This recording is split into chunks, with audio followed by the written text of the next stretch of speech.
Đông y gia truyền Tấn Khang xin chia sẻ đến bà con video về món ăn bài thuốc từ cây lá lốt. Các tác dụng thần kỳ của cây lá lốt mà bạn nên biết. Lá lốt là vị thuốc lấy từ cây lá lốt, thường dùng để đắp, ngâm chân, ngâm rượu, nấu nước uống, có tác dụng điều trị xương khớp, gai cột sống, thoái hóa khớp rất hiệu quả. Nếu chúng ta tìm hiểu kỹ hơn, biết cách sử dụng hợp lý, kết hợp đúng bài thuốc thì đây là giải pháp hữu hiệu giúp xua tan nỗi lo đau nhức xương khớp và mang đến nhiều tác dụng đáng kinh ngạc. Đặc điểm nhận biết về cây lá lốt. Lá lốt là cây thân thảo, còn có tên gọi khác là lá lốt, tên khoa học là danh pháp hai phần. Viper samentosum, loài cây này thuộc họ hồ tiêu. Cây lá lốt là cây thân thảo, thường sinh trưởng ở những nơi có bóng râm, mát hay những nơi có ánh nắng. Cây lá lốt cao trung bình từ 30cm đến 40cm, thân cây này rất yếu, có những đốt nhỏ li ti. Lá của cây là dạng đơn, có tán lá rộng, xòe to, ở phần trên của phiến có khoảng 5 hoặc 7 gân màu xanh nổi lên, ở phía bề mặt lá thường màu sẽ nhạt hơn. Hoa thường mọc ở thành từng cụm ở nách lá, hoa màu trắng và rất lâu tàn. Quả của cây là dạng quả mọng, ở bên trong quả có chứa hạt. Bộ phận sử dụng của cây lá lốt: lấy lá làm gia vị, thực phẩm như bò nướng lá lốt là một món ăn ngon đặc sắc của Việt Nam. Toàn thân và lá cây để làm thuốc, nhổ cả cây hoặc chỉ hái lá, dùng tươi bằng cách giã nát lấy nước cốt hoặc sấy khô nấu nước uống, kết hợp các vị thuốc khác, rang với muối hột đắp lên chỗ đau nhức. Nơi sinh sống và cách thu hái cây lá lốt. Cây lá lốt thường sinh sôi và phát triển ở các vùng thuộc phía Bắc nước ta, hoặc chúng ta cũng có thể tìm thấy được loài cây này mọc hoang ở rất nhiều nơi. Thời điểm thích hợp để có thể thu hoạch loài cây này thì hầu như là các mùa quanh năm. Ta có thể mang về sấy khô, cắt nhỏ để dễ bảo quản và sử dụng. Thành phần hóa học có trong cây lá lốt. Theo kết quả nghiên cứu của y học hiện đại cho thấy, bên trong lá lốt có chứa rất nhiều hoạt chất alkaloid, tinh dầu, với những thành phần chủ đạo có trong nó là beta, caryophyllene và chất benzoacetate. Vị thuốc có trong cây lá lốt. Tính vị, quy kinh trong Đông y, cây lá lốt được đánh giá là có vị nồng, chống hàn và mang tính ấm. Quy kinh là kinh vị, gan, mật và tỳ. Liều lượng và cách dùng cây lá lốt. Khi muốn sử dụng dược liệu nào thì chúng ta cũng nên cân nhắc liều lượng và cách dùng của chúng. Đối với lá khô thì mỗi ngày ta sử dụng khoảng gam đến 12 gam, mang đi sắc thuốc. Đối với lá tươi, ta có thể dùng khoảng 50 gam đến 100 gam mỗi ngày. Công dụng của cây lá lốt. Cây lá lốt được xem là vị thuốc quý trong Đông y vì giá thành rẻ, dễ kiếm nhưng lại có tác dụng thần kỳ, có thể hỗ trợ và điều trị rất nhiều loại bệnh khác nhau. Nó còn có công dụng điều trị các chứng hàn, tê bại chân tay, phong, thấp. Dưới đây là một số tác dụng nổi bật của cây lá lốt. Điều trị đau nhức xương khớp, chữa đau đầu, đau răng, nôn mửa. Điều trị tiêu chảy. Điều trị các bệnh liên quan đến thận. Chữa đầy hơi, rối loạn tiêu hóa. Chữa phù thủng. Trị đổ mồ hôi trộm. Chữa viêm lợi, giúp chắc chân răng. Cách dùng các bài thuốc từ lá lốt. Lá lốt là một trong những nguyên liệu rất dễ gặp được trong các bài thuốc dân gian. Chúng ta có thể kết hợp cùng với các loại dược liệu khác để thành bài thuốc đem lại hiệu quả cao. Sau đây, mời bạn tìm hiểu các bài thuốc dân gian có sử dụng lá lốt trong chữa bệnh. 1. Chữa thoái hóa khớp bằng lá lốt. Lá lốt được nhiều người biết đến với khả năng điều trị các bệnh về xương khớp, đặc biệt là đau nhức xương khớp, thoái hóa khớp.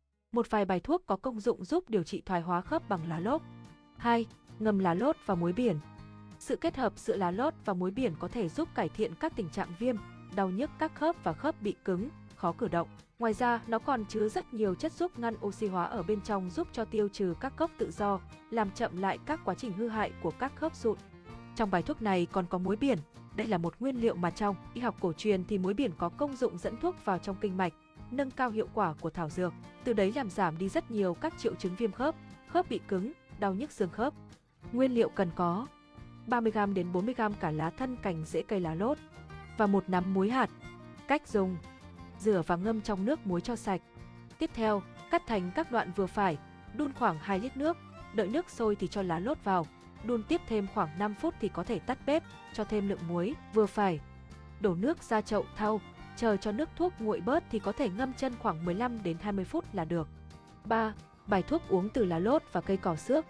Cây cỏ xước có vị đắng, hơi chua, tính bình và có công dụng làm mạnh gân cốt, phá huyết, bồi bổ can thận, nên rất nhiều người cũng sử dụng loài cây này để điều trị các bệnh về xương khớp. Nguyên liệu cần có gồm: một nắm lá lốt, một nắm rễ vòi voi, một nắm cây cỏ xước, một nắm rễ cây bưởi bung hoặc còn gọi là cây cơm rượu. Cách dùng: sơ chế các nguyên liệu cho sạch rồi cho vào ấm sắc chung với khoảng 600ml đến 700ml nước. Sau khi đun sôi thì ta chắt nước ra rồi chia làm nhiều phần để uống trong ngày. Dùng liên tục khoảng 5 đến 7 ngày để có thể thấy được hiệu quả. Bài thuốc này đòi hỏi phải kiên trì vì hiệu quả thường đến chậm. Để có thể thúc đẩy quá trình điều trị, Ta có thể kết hợp cùng với nhiều loại thuốc khác theo đơn thuốc của bác sĩ, các chuyên gia. 4. Rượu lá lốt chữa thoái hóa khớp. Đối với nhiều loại thảo dược thì việc ngâm với rượu chính là cách tối ưu hóa được các dược tính có sẵn.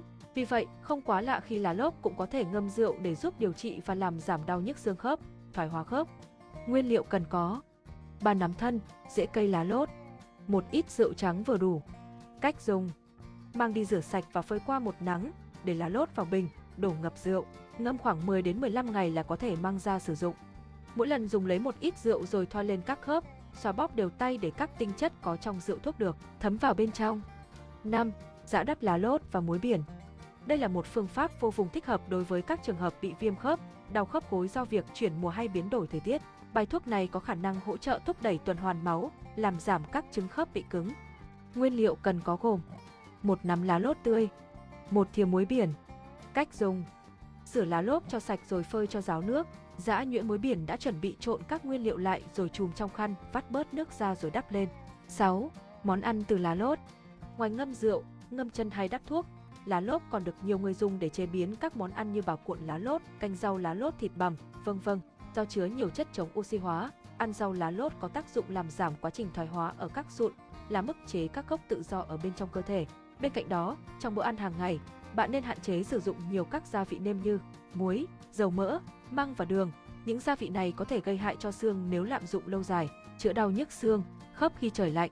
Ngoài những bài thuốc trên để tận dụng hết các tác dụng của cây lá lốt, người bệnh có thể kết hợp thực hiện nhiều bài thuốc cùng lúc như ngâm chân, nấu nước uống, ngâm rượu xoa bóp. Để đạt được hiệu quả cao, dưới đây là 3 cách dùng hiệu quả nhất. 1. Sử dụng lá lốt ngâm chân.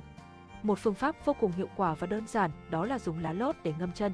Cách này giúp ta lưu thông khí huyết, làm giãn các mạch ở bên trong cơ thể, từ đó giúp máu dễ dàng lưu thông, vận chuyển và bồi dưỡng những chất dinh dưỡng để đi nuôi những cơ bắp và xương khớp. Lấy khoảng 10 cây lá lốt đã già, rễ, thân, lá thái nhỏ ra rồi nấu chung với khoảng 1 lít nước, đun trong từ 15 đến 20 phút thì tắt, ngâm chân trong nước thuốc cho đến khi nước thuốc nguội thì dừng lại, kiên trì sử dụng để thấy được hiệu quả. 2. Chữa đau nhức xương khớp bằng lá lốt với bài thuốc uống. Đem lá lốt nấu lấy nước kết hợp với một vài vị thuốc khác có công dụng chữa bệnh đau nhức xương khớp rất hiệu quả. Cách làm lại đơn giản, người bệnh có thể dễ dàng thực hiện tại nhà. Dưới đây là 2 bài thuốc phổ biến. Bài thuốc 1.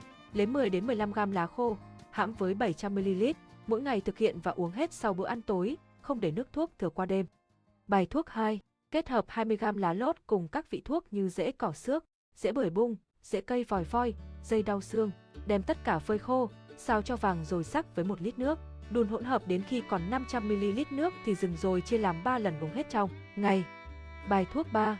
Lá lốt, cây chìa vôi, cây tẩm gửi, cỏ xước, thổ phục linh, cây xấu hổ, cây mắc cỡ, rau rền gai, mỗi thứ 20 g, sắc uống với 1 lít nước.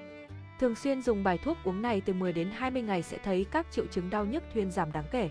Đặc biệt, phụ nữ sau sinh xương khớp nhức mỏi rã rời dùng bài thuốc sẽ thấy hiệu quả. 3. Bài thuốc lá lốt ngâm rượu.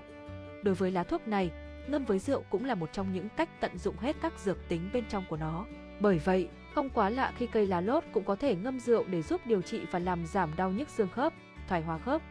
Nguyên liệu cần có gồm: thân, rễ, lá cây lá lốt phơi khô, một ít rượu trắng vừa đủ, một bình ngâm rượu. Cách dùng: cho lá lốt vào bình ngâm rượu và đổ cho ngập rượu vào, ngâm khoảng 10 đến 15 ngày là có thể mang ra sử dụng. Mỗi lần dùng lấy một ít rượu rồi thoa lên các khớp, xoa bóp đều tay để các dược chất có trong rượu thuốc được thấm vào bên trong. Xoa bóp đều đặn mỗi ngày, sáng và tối 2 lần để thấy các triệu chứng đau nhức xương khớp được cải thiện. Chữa gai cột sống bằng lá lốt. Để chữa gai cột sống bằng lá lốt, bạn có thể thực hiện bằng lá tươi hoặc khô. Cách 1. Lá tươi hái 1 nắm vừa đủ, rửa sạch, giã nát, rồi nằm úp, đắp lên cột sống và nằm yên trong 30 đến 40 phút. Làm đều đặn từ 14 đến 20 ngày trước khi đi ngủ để giúp máu lưu thông đều đặn, giảm đau nhức. Cách 2. Lá lốt khô cho lên chảo, rang với muối hột, cho tất cả vào miếng vải bó lại, đắp lên cột sống khi còn nóng. Thực hiện đều đặn tình trạng bệnh sẽ giảm hẳn. Chữa bệnh gút bằng lá lốt. Chúng ta cũng có thể ngâm chân bằng nước thuốc để trị bệnh gút. Chuẩn bị khoảng 30 đến 40 g lá lốt tươi nấu chung với khoảng 1 lít nước. Sau khi nước sôi thì tắt rồi cho vào khoảng 5 g đến 8 g muối. Khuấy cho tan muối rồi ngâm phần tay hoặc chân bị gút vào, ngâm khoảng 20 phút hoặc đến khi nước nguội thì có thể ngưng. Nên ngâm trước khi ngủ, kiên trì sử dụng để thấy được hiệu quả mà nó mang đến. Một số bài thuốc khác từ lá lốt. Chị chứng ra nhiều mồ hôi ở tay, chân. Nấu khoảng 30g lá lốt đã được sao vàng cùng với 1 lít nước, còn khoảng 1 chén thì chia ra làm 2 lần uống trong ngày. Dùng liên tục 1 tuần thì nghỉ 4 ngày, sau đó lại tiếp tục theo chu kỳ trên cho đến khi có hiệu quả.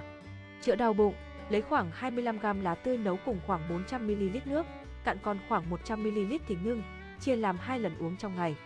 Hỗ trợ điều trị viêm xoang, lá rửa sạch, giã cho nhuyễn, nhét vào mũi để các chất trong lá thuốc tác động vào các xoang, kiên trì dùng mỗi ngày để thấy được hiệu quả.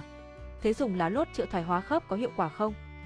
Ngày nay, nhiều nghiên cứu khoa học cũng cho thấy các chất trong cây lá lốt có tác dụng chống oxy hóa, có khả năng kháng viêm và kháng sinh tốt, nhờ đó giúp giảm các triệu chứng đau nhức một cách hiệu quả. Tuy đã có nhiều người thoát khỏi bệnh thoái hóa khớp nhờ sử dụng lá lốt, nhưng những hiệu quả lâm sàng thì chưa được công nhận rộng rãi. Vì vậy, bạn nên tham khảo tư vấn của thầy thuốc hoặc những người đã có kinh nghiệm sử dụng để áp dụng thành công. Những lưu ý khi chữa bệnh bằng lá lốt. Dù cho có rất nhiều tác dụng giúp điều trị các bệnh lý thì chúng ta vẫn nên có một vài lưu ý sau. Lá lốt có tác dụng hỗ trợ điều trị khi bệnh lý đang trong giai đoạn ổn định. Nếu bệnh nặng thì cần nên gặp bác sĩ để được tư vấn. Nên kiên trì khi sử dụng các bài thuốc để thấy hiệu quả. Tốt nhất nên tham khảo lời khuyên từ người thân, bạn bè đã đi trước để sử dụng hiệu quả.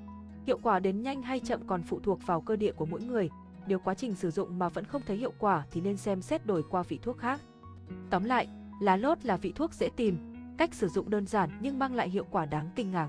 Vậy, qua video hôm nay, bạn hãy tận dụng vị thuốc cây lá lốt có sẵn trong vườn nhà để cải thiện sức khỏe xương cốt. Nếu có ai chưa biết đến cây thuốc này, hãy chia sẻ ngay video đến họ. Đông y gia truyền Tấn Khang cảm ơn các bạn đã xem video.